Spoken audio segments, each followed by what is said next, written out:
Hello, আমি নিতাই দাস বলছি। ভালো আছেন তো? একটা বিশেষ কথা জানাবার জন্য ফোনটা করলাম। আসলে আমি অনেক চিন্তা ভাবনা করে ঠিক করলাম আমার মেয়ের বিয়ে এখন আমি দেব না।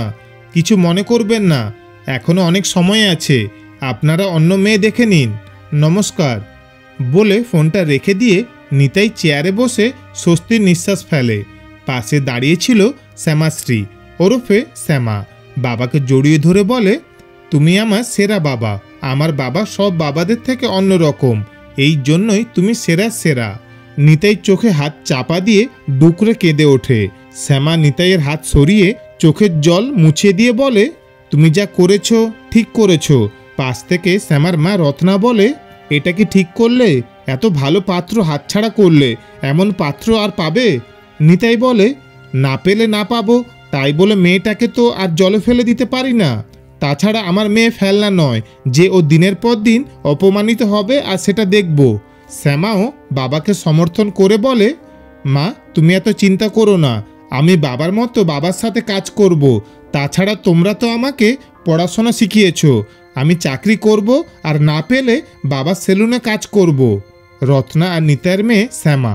শ্যামা হয়েছে ঠিক ওর বাবার মতো দেখতে এবং স্বভাবে। ওদের আত্মসম্মানবোধ প্রবল। নিতাইয়ের গায়ের রং খুব কালো। ছোট থেকেই ওকে সবাই খুব রাগাতো, বিভিন্ন নামে ডেকে সবাই ওকে উপহাস করত। এর উপর ওর মা যখন আদর করে নিতাই নামটা রাখে তখন সেটা আরও উপহাসের মতো হয়ে যায়, ঠিক কানা ছেলের নাম পদ্মলোচনের মতো। খুব অভাবের সংসারে নিতাই বড় হয়, পড়াশোনা তেমন করতে পারেনি। তাই ওদের বাড়ির সামনের দিকের একটা ঘরে ওর বাবা ওকে একটা সেলুন করে দেয়। সেখানেই নিতাই চুলদাড়ি কাটার কাজ করে।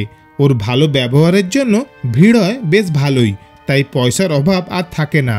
যা রোজগার করে তাতে খুব ভালোভাবেই জীবন চলে যায়। নিতাইয়ের মা চায় ছেলের বিয়ে দিতে, কিন্তু নিতাই কিছুতেই রাজি হয় না, কারণ ওর একটা কঠিন দাবি আছে। সেটা হলো ও ফর্সা মেয়ে বিয়ে করতে চায়, যাতে ওদের বংশধর ওর মতো কালো না হয়। ওর মনের ধারণা ও ফর্সা মেয়ে বিয়ে করলে ওর বংশধর তাতে ফর্সা হবে। অনেক খুঁজে অবশেষে রত্নার সাথে নিতাইয়ের বিয়ে হয়। রত্নারা খুব গরিব। নিতাইয়ের মতো জামাই পেয়ে রত্নার বাবা মা আর দেরি করেনি ওদের বিয়ে দিয়ে দিতে। রত্না একটু গাইগুই করেছিল, তখন রত্নার ঠাকুমা রত্নাকে বুঝিয়ে বলেন, হীরের আংটি আবার বাঁকা, রং নিয়ে কি ধুয়ে খাবি? তাই রত্না আর দ্বিমত করেনি। বিয়ে হয়ে যায় দুজনের। রত্নাকে পাশে নিয়ে হাঁটতে নিতাইয়ের বেশ গর্ব হয়। আবার ওর পাশে রত্নাকে দেখে সবাই যখন টিটকারি করে তখন নিতাই রেগে যায় না, তবে দুঃখ পায়। কেটে যায় কয়েকটা মাস। রত্নার বাচ্চা হবে শুনে থেকেই নিতাই মন্দিরে মন্দিরে ঘুরে কেবল মানত করে, ওর ছেলে বা মেয়ে যাই হোক না কেন তাতে ওর কিছু নেই, কিন্তু বাচ্চা যেন মায়ের মতো গায়ের রং পায়।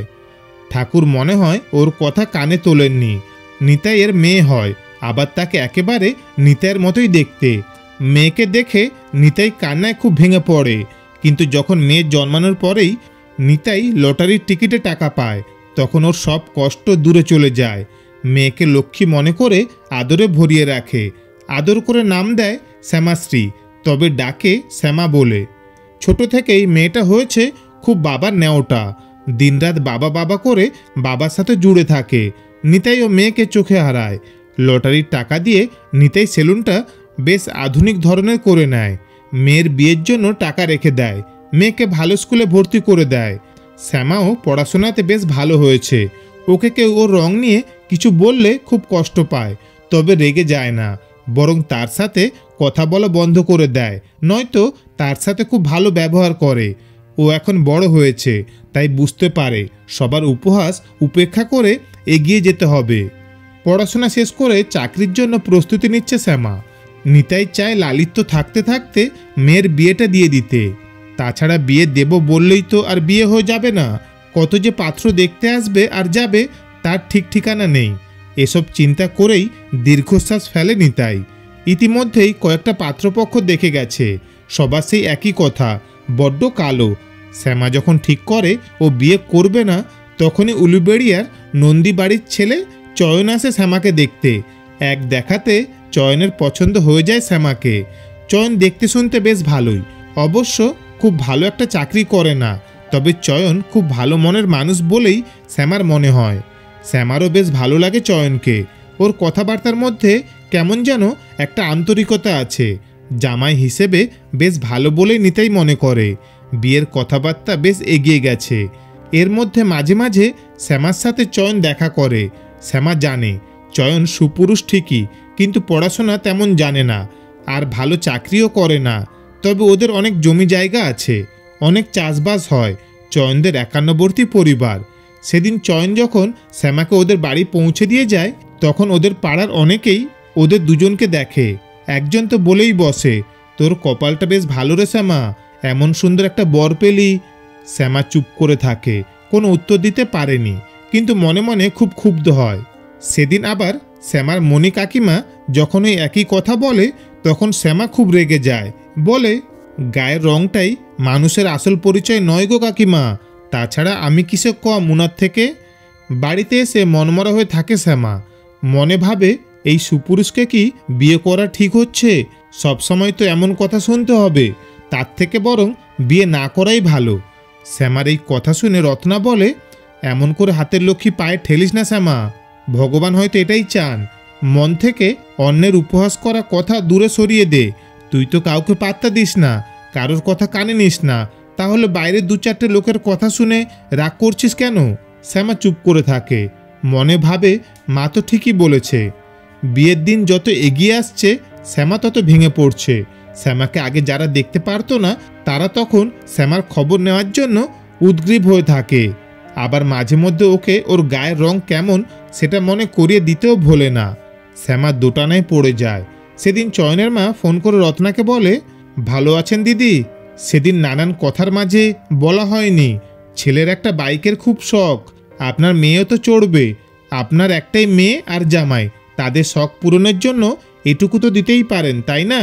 তাছাড়া আপনার মেয়ের তো কপাল ভালো, এমন একটা ছেলের সাথে বিয়ে হচ্ছে। রত্না মনে মনে ভাবে, বেয়ান তো ঠিকই বলেছেন। সেদিন থেকে রত্না কেবল নিতাইয়ের পিছনে পড়ে থাকে, চয়নকে যৌতুক হিসেবে একটা বাইক কিনে দেওয়ার জন্য। একবারও বলেনি এটা শ্যামার শাশুড়ি বলেছেন। অনেক চিন্তা ভাবনা করে নিতাই ভাবে, একটা বাইক কিনে দিলে তো ওদের আসা যাওয়া করতে সুবিধাই হবে। তাই মনে মনে ঠিক করে চয়নকে নিয়ে গিয়ে একটা বাইক কিনেই দেবে। শ্যামা এই কথাটা জানতে পেরে খুব রেগে যায়। নিতাইকে বলে, তুমিও কি বাবা আমার রং ঢাকতে এমন জিনিস যৌতুক দিতে চাইছো? নিতাই বলে, না রে মা, আমার ইচ্ছা হলো তাই ভাবলাম। সেদিন শ্যামা আর নিতাই বাড়িতেই ছিল। হঠাৎ করে চয়নের ঠাকুমা ফোন করেন। নিতাই ফোন ধরে। উভয়ের মধ্যে কুশল বিনিময়ের পর উনি বলেন, আমার বৌমা শ্যামার মাকে ফোন করে যে কথাটা বলেছিল সেটা কি তোমরা দিচ্ছ? নিতাই বলে, কোন জিনিসটা মাসিমা? উনি বলেন, আমার নাতির জন্য একটা বাইক চেয়েছিলাম, আসলে ওর বাসে করে অফিসে যেতে কষ্ট হয় তাই। তাছাড়া তোমার মেয়ের তো কপাল ভালো, এমন একটা ছেলের সাথে বিয়ে হচ্ছে। এমন কালো মেয়েকে কি আর বিনা পণে বিদায় করা যায়? তবুও তো বলবো আমরা ওইটুকুই চেয়েছি। অন্য জায়গায় তোমার মেয়ের বিয়ে দিতে গেলে আরও কত কি যে দিতে হতো। নিতাই চুপ করে কথাগুলো শুনে বলে, আচ্ছা মাসিমা, এখন রাখছি, পরে ফোন করে সব জানবো। বলেই ফোনটা রেখে দিয়ে রত্নাকে বলে, ছি ছি ছি রত্না, তোমার লজ্জা করলো না এমন একটা মিথ্যে কথা বলতে? আমার মেয়ে কিসে কম বলতে পারো? গায়ের রং কালো বলে আমি সেটা ঢাকতে আজকে যদি বাইক দিই, কাল তো 4 চাকা গাড়ি চাইবে। তাছাড়া আমি আমার মেয়ের আত্মার সম্মান বেঁচে দিতে পারবো না। আমি মেয়ের বিয়ে দেব না। ও চাকরি পেলে ভালো, না পেলে আমি ওকে আমার মতো একটা বিউটি পার্লার খুলে দেব। সেখানেও নিজের মতো কাজ করে রোজগার করবে। মেয়েদের বিয়েটাই সব নয়, বুঝলে? নিতাই আরও বলল, আমার মেয়ের এমন ছেলেকে বিয়ে করে কপাল ভালো করার দরকার নেই। আমি এখানে মেয়ের বিয়ে দেব না।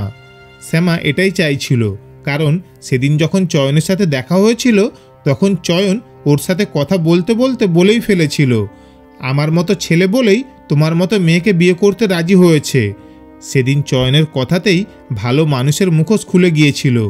মনে মনে শ্যামা সেদিনই ঠিক করেছিল, প্রতিদিন এমন করে তিল তিল করে মরতে চায় না, তাই আর বিয়েই করবে না কোনো দিন। বাবার কথা শুনে শ্যামা খুব খুশি হয়।